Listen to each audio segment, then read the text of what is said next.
Namaste. Welcome to my channel Learn with Krishi. Today we are going to learn Adi Shankaracharya's Slokam.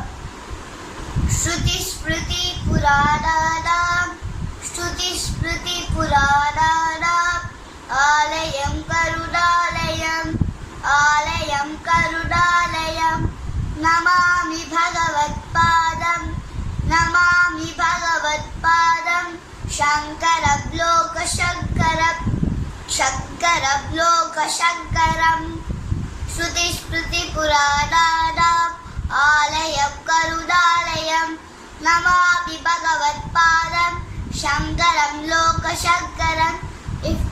If you like this video, like, comment, share and subscribe.